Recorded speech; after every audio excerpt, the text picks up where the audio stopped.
Hello. Welcome to Two Dorks Read The Phantom of Manhattan by Frederick Forsyth, in which Natalie and Michael, two Phantom fans on a mission, subject themselves to the book that served as the launchpad for Love Never Dies, Andrew Lloyd Webber's controversial sequel to Andrew Lloyd Webber's Phantom of the Opera. Our story continues. Anyways, should we God. continue? Yes, but I just had a thought. So, Yes? have you seen Hello Dolly? No. Oh, okay. I'm just gonna go over this really briefly. There's this really dorky character played by Okay. Michael Crawford named Cornelius Hackle, and the story takes place around roughly 1907. So roughly in this time period, maybe a little bit before, but technically within the realm of the story of Phantom of Manhattan, right? Okay. Yeah. So during this time period, Cornelius Hackle is just this bumbling store clerk who gets into New York City, and he's only slightly older than the Phantom. This Michael Crawford character who is also this Michael Crawford character. Like, I don't know. I just like the idea that they're bumbling around New York at about the same time, at about the same age. That'd be great. Yeah. All right. I But think I think you should start this one out as well. The last one was just basically like a big Right. freaking what is it like Yeah. dialogue. Yeah, this is a pretty short chapter too. So after this, Yeah. we should probably call it anyway. But let's go into chapter 6, the column of Gaylord Spriggs. No laughter. Opera critic. New York Times. November 1906. I'm still a child at heart, and I'm probably just gonna be really immature about this name. And I'm real sorry to anyone whose real name is Gaylord. I'm so sorry. I'm sorry your parents were so terrible to name you that. All right. To opera lovers of New York City, and even those within range of our great metropolis, I come bearing tidings of good news.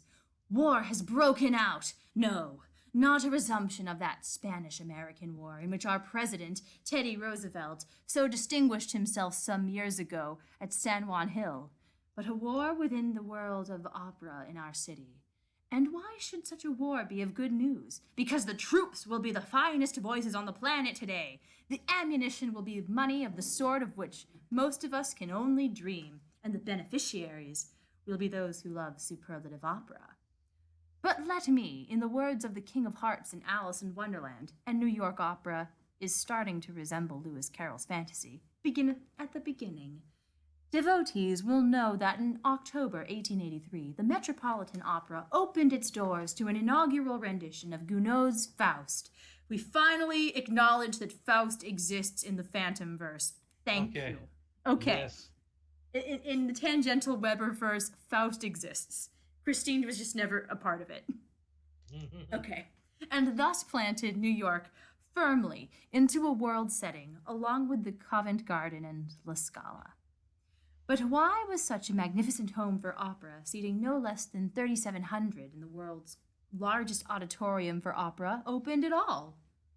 Why, peak coupled with money, a powerful combination, the richest and most grand of the new aristocracy of the city were deeply offended that they could not secure private and guaranteed boxes at the old Academy of Music on 14th Street, now deceased. So they clubbed together, dug deep, and now regularly enjoyed their opera in the style and comfort to which members of Mrs. Astor's 400 list are well accustomed.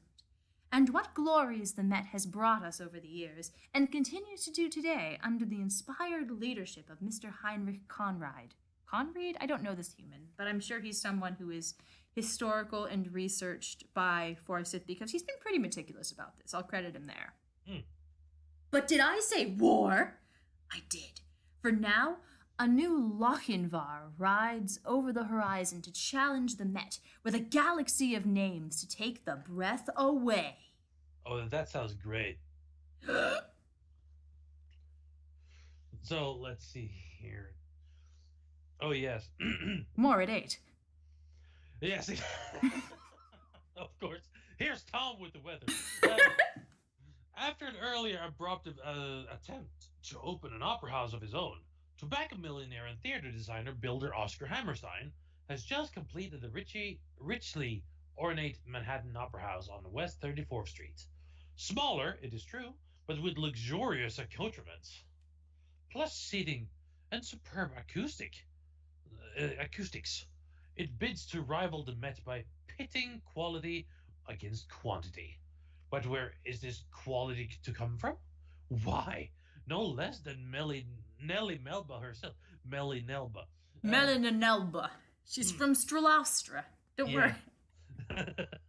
Yes, this is the first good news from the opera war. Nellie, who was always and steadfastly refused to cross, who has, okay, sorry, to cross the Atlantic, has agreed to come, and for a fee that takes the breath away. My highly reliable source in Paris tells me that this is the story behind the story.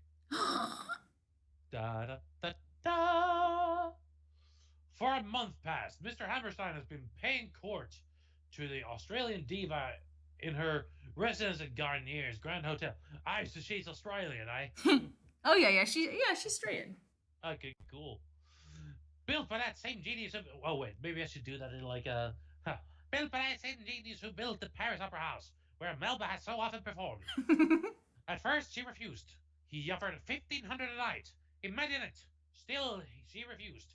He shouted through her bathroom keyhole, raising the fee yet again to 2,500 a night. Unbelievable. Then 3,000 a night, in a house where the chorus is paid $15 a week, or $3 per show.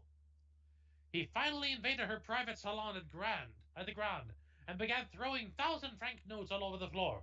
Despite her protests, he continued before stumping out. When she finally counted all the money, he had left 100,000 francs, or $20,000. That's 5 months of the opera. Yeah, honestly, 100,000 francs was not 20,000 in 1906. Sorry, but it wasn't. It was a lot more. Scattered on the Persian carpet, I'm informed that this has now been lodged with Rothschilds in the Rue Lafitte, but the diva's defenses are down. She has agreed to come, after all. She was once an Australian farmer's wife, and can shortly recognize a sheep being fleeced. If this were all, it would be enough to cause a heart attack on Broadway and 39th, where Mr. Conrad holds sway. But there's more, for Mr. Hammerstein has engaged none other than Alessandro Gonci, only possible rival in quality for fame and already immortal Enrico Caruso, to sing the tenor lead on 3rd December at the inaugural performance. To support Signor Gonci. Yeah. Probably other Gonci? great names. I don't know. Gonci, whatever. Gonci, yeah. Gonk. Gonk. Gonci? Gonci. I should probably know this. I'm sure he's actually a real person. Yeah, it probably is. I don't know. Other great names like Amadeo Batti and Charles Dalmor are on the menu, with baritones Mario Ancona and Maurice Renaud, and a further soprano, Emma Calve.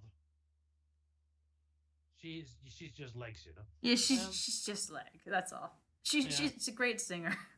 She's a great singer. She sings with her toes. This alone would be enough to set New York by the ears.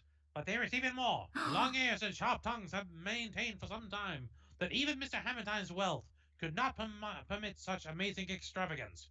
There must be a secret Croesus. They love the name. Yeah, they do. Calling the shots, pulling the strings, and perforce paying the bills. But who is this invisible paymaster? This Phantom of Manhattan. They said it again! He said it! I gotta do that every time I say it. I yeah. know. No, we got it. He has now sorely exceeded himself in his attempt to spoil us. For if there is one name that acts upon Nelly Melba like a red rag to a bull. Red rag and... Wait, did he just put a woman and red rag in the same... anyway. Like, you know, the bull. I know. The Toreador. I know. Matador. Yes, I know. Red rag to bull. It is that of her only rival, the younger and stunningly beautiful French aristocrat, Christine de Chagny, known throughout Italy as La Divina. What, I hear you cry. She cannot be coming too, but she is. And herein lies a mystery, and a double mystery. do I do the announcer good, Eddie? Yeah. Alrighty. But I can't carry on. I'm just gonna be me. But that was a good page. The first page, no, the first is that, like Nellie Melba, La Divina has always declined to cross the Atlantic, calculating that such an expedition would occupy too much time and trouble. For this reason, the Met has never been favored by either of them. Yet while Nellie has clearly been seduced by the astronomical sums poured upon her by Mr. Hammerstein, the Comtesse de Chagny is noted for her complete immunity to the lure of the dollar bill, no matter what the quantity. If a torrent of dollars was the argument which prevailed upon the Australian diva, which was the argument that convinced the French aristocrat? This we simply do not know, as yet. Our second mystery concerns a sudden change in the artistic calendar of the new Manhattan Opera House. Before departing for Paris on his quest for the world's most famous divas, Mr. Hammerstein had announced that the inaugural opera on the 3rd of December would be Bellini's I Puritani. The construction of sets had already begun, programmed set to printers. Now I hear that the invisible paymaster has insisted there will be a change. Tonight they perform Faust. Gone is I Puritani. In its place, the Manhattan will inaugurate with a completely new opera by an unknown and even anonymous composer. It is an awesome risk, utterly unheard of. It is all too amazing. Of the two prima donnas, who will star in this unknown new work? They cannot both do so. Who will arrive first? Which one will sing with Gonci to the fierce baton of yet another star, conductor Cleofante Campanini? They cannot both do so. How will the Metropolitan fight back with its highly risky choice of Salome as the season starter? What is the name of this new, untried work that the Manhattan insists upon for its inaugural? Will it prove a complete flop? Oh, God. There are enough hotels in New York of the finest quality to permit the two prima donnas not to share the same roof. But what about the liners? France has 2 stars, La Savoie and La Lorraine. They will simply have to have one each. Oh, opera lovers, what a winter to be alive! What a winter to be alive! Yep. So that's what's happening. We're 40% in, and we've only just now maybe hinted that Christine Daae will be coming in maybe in the next 50 pages. Who knows? I love this. 2 exclamation points. Not 1, not 3, 2. Yep. 2 exclamation points. The suspense is high. Yeah, but it's not yet to be a 3rd. Nope. Maybe they're saving the 3rd one for like the 3rd title drop. No. Oh yeah. When they do, I still gotta go. When did they do that? I'm still gotta go. He said it. Yeah. Or the third time I should probably do. So that's why it's called that. Well, we don't know how many there are. We don't know how many title drops there are to do. For all we know, right? The next chapter is just the Phantom of Manhattan, the Phantom of Manhattan, the Phantom of Manhattan, the Phantom of Manhattan. Well, the funny thing is, I can still do that because the 3rd time, Peter Griffin does just go, with the Superman. Mm-hmm. So that's why it's called that. Then after that, he just continues with, he said it. He said it. Fair enough. So I'll just continue. I don't care. Well, here we are. We're 40% in. We've acknowledged that there's an opera house, that Darius does not approve of Eric's new pesky opera habit, that we don't even really know who this Eric is. And there is some loudmouth New York reporter who is tangentially involved and will apparently be back. And I hope that he just gets all up in Eric's business. I'll be very happy about that.